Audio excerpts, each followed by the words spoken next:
안녕하세요. 아는 것입니다. 김성재입니다. 2023년 11월 둘째 주 증시 전망 및 투자 전략 말씀드릴게요. 시장이 그동안 굉장히 많이 빠졌는데 이번 주는 시장의 반등세가 좀 만들어져서 마음이 좀 나으실 거라고 생각이 되고요. 그럼 제가 지난주에 말씀드린 내용부터 보려고 하는데요. 지난주까지는 시장이 굉장히 극한의 공포였고 그리고 반대 매매로 인해서 하락이 정말 컸습니다. 그리고 저 같은 경우는 저희 모임분들에게 어떻게든 곧 반등이 나올 것이니까 버티자는 뉘앙스로 말씀을 드렸고요. 이제 뭐 블로그에서 드렸던 말씀 같은 경우는 미수 물량만 해결되면 시장은 반등될 거다. 이미 터져버린 악재는 시장에서 다 반영됐다고 보는 것이 맞다.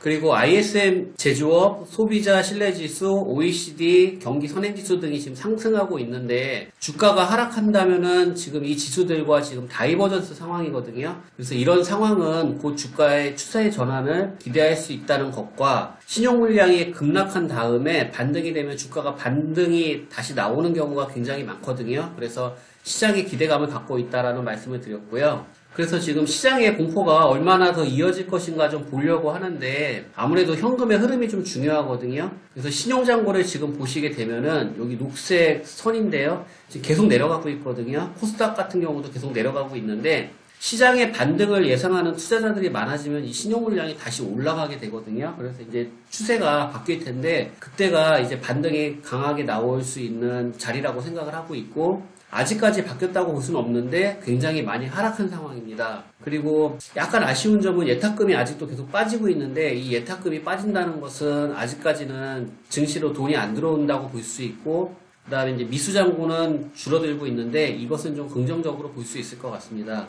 11월 2일 새벽에 FOMC도 있었는데요. 일단은 모든 지표들이 좀 무난하게 나온 것 같고 이것을 제 기준에서 쉽게 설명을 하자면은 지금 고용률도 좋고 경제도 좋다 하지만은 생각보다 물가는 안 올랐다. 저는 이렇게 해석을 했거든요. 그래서 현재 시점에서는 긍정적이고 여기 뉴스 제목들 보면은 뭐 환율이 뚝 떨어졌다. 그 다음에 금리 동결해서 나스닥이 올라갔다. 그리고 연준 의장이 완화적으로 말을 했다. 뭐 이런 것들이 반영이 되면서 시장은 지금 급반등세가 나오고 있습니다. 그리고 이제 리딩방에서는 저는 어떤 명분이 나오든지 시장은 반등될 것이라고 말씀을 드렸었고요. 그 다음에 코스피와 코스닥 보시면은 하락할 때 개파락으로 이렇게 강하게 하락을 하거든요.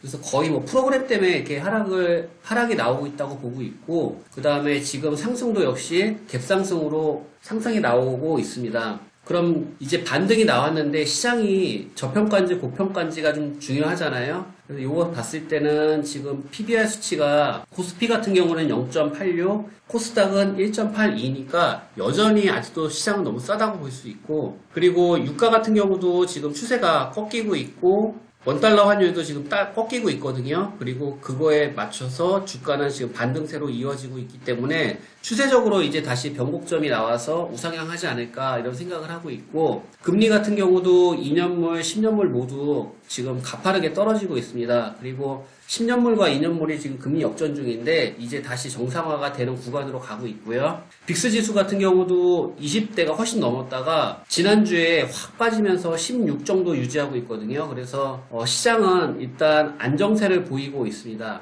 그리고 이제 11월이니까 수출 수입도 한번 보려고 하는데 무역수지 보시게 되면은 안타깝게도 약간 떨어지긴 했습니다. 하지만 GDP는 계속 우상향 중이고 OECD 경기 선행지수도 계속 우상향을 띠고 있습니다. 그래서 아직까지는 좀 긍정적으로 보고 있는데 추후에 이 선들이 이제 변곡점을 만들면서 꺾이면은 조금 긴장할 필요는 있다라고 생각하고 있고 아직까지는 우상향의 관점으로 보고 있습니다.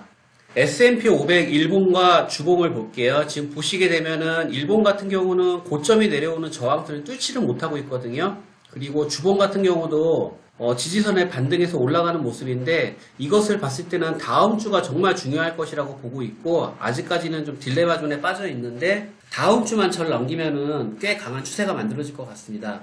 그래서 제가 생각하는 다음 주 증시 전망 및 투자 전략을 말씀을 드리면은 아직까지는 시장의 대부분의 지표가 좋은 숫자를 보이고 있고 지금 흐름이 지난주 목요일 금요일 날 급등이 나오면서 반대 매매로 인한 개파락을 지금 메꾸고 있는데요. 다음 주부터는 이제 매물이 많은 구간에 돌입하게 되거든요. 그래서 슬슬 저항을 받을 텐데 그렇더라도 워낙 그동안 낙폭이 크고 저평가 지점까지 내려왔기 때문에 제가 생각할 때는 큰 흐름에서는 우상향을 예측하고 있고요. 그리고 가봐야 알겠지만 9월, 10월 시장이 밀리면 11월, 12월이 대체적으로 상승하는 경우가 많거든요. 그리고 이제 언론에서 설레발을 칠 가능성도 있는데 산타랠리 얘기도 좀 나올 것 같습니다. 그래서 지금까지 많이 흔들렸기 때문에 이제 뭐 반등세가 좀 나오지 않을까 이렇게 기대도 좀 하고 있고요. 다만 이제 제가 걱정하는 것은 모든 언론과 유튜브에서 시장의 바닥을 말하면은 거기가 바닥이 아닌 경우가 많거든요.